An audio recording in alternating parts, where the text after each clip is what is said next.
La bibliothèque Jean-Marc Belzile a lancé 3 projets dans le cadre de la Grande Semaine des Tout-Petits le 14 novembre dernier.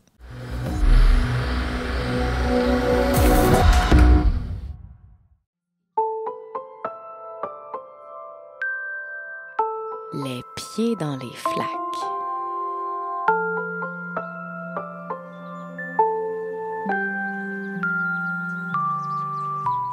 Alors, on a lancé aujourd'hui 3 projets dans le cadre de la Grande Semaine des Tout-Petits. Donc, le premier projet, c'est la collection des petites beautés. Donc, ce sont 10 contes audio, une création originale d'une artiste d'ici, Chantal Archambault. Donc, ce sont des contes audio qui rappellent la nature, qui rappellent la lenteur, la créativité aussi. Donc, on peut les retrouver sur notre site web, dans notre zone audio. On a aussi créé une petite station d'écoute dans notre nouvel espace jeunesse. Donc, il y a une petite station avec des écouteurs, avec un lecteur, où l'enfant peut écouter avec son parent les pistes audio. Et on a aussi une possibilité de pouvoir prêter des écouteurs et des lecteurs audio aux familles, aux enfants. Donc, l'enfant peut l'apporter à la maison, pouvoir en faire l'écoute en famille. L'objectif, en fait, de ce projet-là, c'était d'avoir un projet numérique, mais d'éliminer un petit peu les écrans. Donc, le fait qu'on puisse écouter le conte audio et non regarder une vidéo, par exemple, bien, ça atteignait notre objectif. Ce projet-là a été réalisé grâce à une subvention du ministère de la Culture et des Communications. Donc, c'est pas tous les sous de l'enveloppe de la subvention qui ont été attribués au projet, mais une bonne partie ont été attribués à ce projet-là. Donc, c'était en fait pour soutenir les initiatives numériques en culture et soutenir aussi les artistes, les créateurs en culture, donc à la suite de la pandémie. Alors, nous, on a profité de cette subvention-là pour pouvoir créer ce projet. C'est la musicienne Chantal Archambault du groupe Saratoga qui a fait la production des 10 contes de la collection des Petites Beautés. Moi et Claudia, la directrice de la bibliothèque, on a décidé d'approcher les contes audio d'une façon un peu différente, c'est-à-dire dans un angle un petit peu plus lent. C'est-à-dire, moi, ça m'allait complètement parce que je fais de la musique lente. Mais là, j'avais envie d'approcher les enfants aussi de cette façon-là parce qu'on leur impose un rythme quand même assez effréné au quotidien, en tout cas pour beaucoup d'enfants. Fait que j'avais envie de faire le pari de leur faire entendre des choses qui sont lentes, mais sans nécessairement que ce soit endormant. Fait que c'est pas nécessairement pour le dodo. Mais on avait envie de traiter de sujets qui inspirent les enfants qui sont accessibles pour eux, c'est-à-dire le rapprochement avec la nature, la contemplation de certaines choses, puis aussi tout l'imaginaire qui peut se dégager de ces petites choses-là, les petits animaux. Dans le fond, on avait envie de mettre de la vie là-dedans aussi pour que ce soit, et non pas juste très, comment je pourrais dire, il fallait que ce soit animé quand même pour que les enfants gardent l'intérêt. Donc, c'était un beau pari là, d'essayer de mélanger tout ça puis de faire quelque chose qui est apaisant à la fois puis qui invite les enfants ou qui les allume à remarquer des phénomènes dans la nature. Là, l'hiver arrive. Là, les contes ont été créés au printemps, mais quand le printemps reviendra, peut-être qu'il va y avoir des référents là, qui vont revenir de ce qu'ils ont entendu dans les contes. Fait que, puis aussi, avec la bibliothèque, ce qu'ils ont fait, c'est qu'ils ont créé, parce que chaque histoire a un petit thème. Il y en a que c'est plus... justement, s'émerveiller devant certaines choses. Il y en a d'autres que c'est un corbeau moqueur. Il y en a une autre que c'est un bourdon qui s'est fait blesser, qui a été bousculé par une guêpe. En tout cas, fait que chaque thème a été... En fait, ils ont fait une recension d'écrits pour chaque thème.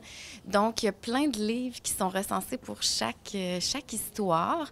Fait que quand on entend le conte, bien, après, on peut repartir avec des livres qui sont en lien avec ce qu'on a entendu. Pour ces contes-là, combien de temps ça t'a pris de bout en bout à faire toute la production de tout ça? Puis comment s'est fait ce processus-là? En fait, au départ, j'avais proposé de faire 10 contes de 5 minutes.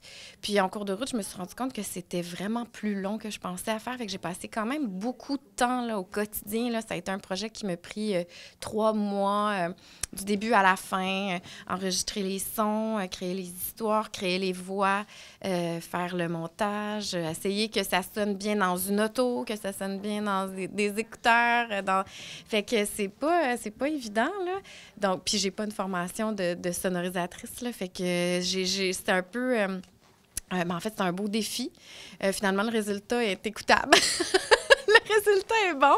Je suis vraiment contente. Mais oui, ça m'a pris quand même plus de temps que je pensais. Puis en même temps, c'est pas long, 3 mois là, pour faire 10 comptes de 5 minutes. C'est fait que c'est un beau sprint. Puis je suis bien contente finalement du résultat. Alors, notre deuxième projet, ce sont en fait les sacs découvertes 0-5 ans. Donc, ça s'adresse à la petite enfance, tout comme nos comptes audio aussi, 0,5-0,6 ans environ. Donc, ce sont 10 thématiques dans lesquelles on retrouve, en fait, bon, chaque thématique a son sac et dans les sacs, on retrouve des livres. Donc, une sélection de livres qui a été préparée, en fait, par notre stagiaire au printemps dernier. Donc, une stagiaire à l'École de bibliothéconomie et des sciences de l'information de l'Université de Montréal. Donc, elle faisait sa maîtrise pour devenir bibliothécaire. Alors, elle a fouillé dans notre collection, elle a sorti les thématiques, sorti les livres pour les mettre selon des thématiques particulières.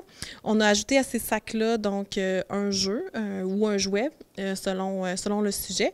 Et aussi, on a des fiches de suggestions d'animation, d'activités, en fait, que le parent ou l'éducateur peut faire avec l'enfant. Donc, des fois, ce qu'on remarque à la bibliothèque, c'est que les gens, prennent le livre et le lisent, évidemment. C'est le premier élément qu'on fait avec un livre. Mais on peut faire aussi plein d'autres choses avec un livre. Donc, des fois, on peut même pas le lire, on peut juste jouer avec les images, les couleurs. Donc, l'idée, en fait, c'était vraiment de donner des outils aux parents, aux éducateurs pour pouvoir utiliser le livre autrement. Et on a aussi des articles, par exemple, de Naître et grandir ou de sources condifiables, donc de sources validées avec l'information qui est fiable. Pas trop comment dire, mais fiable, on va dire comme ça. Et puis, ce sont vraiment là, des articles qui amènent le parent un peu plus loin, qui amènent le parent à réfléchir, des fois qui peut se questionner ou justement juste lire puis suggérer à d'autres parents autour de lui qui peuvent éprouver une difficulté. Donc, ce sont vraiment tous des items qu'on retrouve dans les sacs. Ces sacs-là, en fait, sont réservés pour les abonnés, donc ils doivent être empruntés avec une carte d'abonné. On les a mis pour les enfants, donc l'objectif, c'est vraiment que les enfants les empruntent et puis ils peuvent en emprunter seulement un à la fois, mais le prêt dure 3 semaines, donc une fois que l'activité ou les livres ont été lus, le jouet, bon, tout ça c'est terminé, ils peuvent le ramener à la bibliothèque, en emprunter un autre. Si jamais il n'y en a plus de disponibles, parce qu'ils ont tous été empruntés, on serait vraiment très contents, bien, chaque sac est réservable, donc par l'entremise du catalogue ou au comptoir de prêt, on peut en faire la réservation. Lorsque le sac revient, bien, on appelle la personne et puis elle peut venir le chercher. Donc, c'est vraiment ça, deuxième projet au niveau de nos sacs découvertes.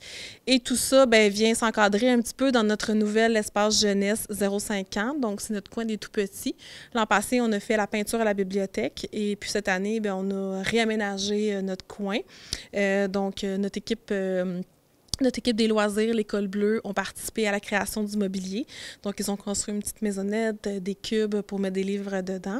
Et la conception, en fait, la thématique, tout ça s'articule autour des astres, autour de la nature, encore une fois, pour amener à la lenteur et créer des petits espaces réconfortants, mais à la fois ludiques aussi pour les enfants, les familles, les écoles, les organismes qui viennent nous voir.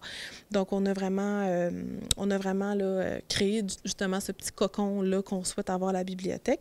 Donc, comme je mentionnais, la conception est signée Chantal Archambault, la même artiste qui a fait nos comptes audio. Donc, il y avait quand même une lignée, là, ça se suivait dans nos projets, en fait, si je peux dire. Donc, c'est un projet là, de réaménagement, alors autant au niveau visuel, au niveau tactile aussi. L'objectif, en fait, c'est que les parents, les familles, les groupes scolaires, les groupes de garderie viennent à la bibliothèque, s'y sentent bien, ont envie de rester aussi. Les enfants peuvent aussi jouer avec nos jeux de la collection Biblio-Jeux, donc ils sont disponibles sur place. Alors, on a créé un petit environnement ludique, réconfortant pour tout le monde. Pour souligner la grande semaine des tout-petits, la bibliothèque Jean-Marc Belzile et la Ville de la Chute ont également offert 62 livres pour les enfants de 0 à 12 ans à la Maison de la Famille et au Centre de pédiatrie sociale en communauté d'Argenteuil. Les livres donnés ont été choisis par la bibliothécaire Claudia Tremblay et seront remis par les organismes à des enfants de la communauté. Comment est-ce que ce projet promouvoit la littératie?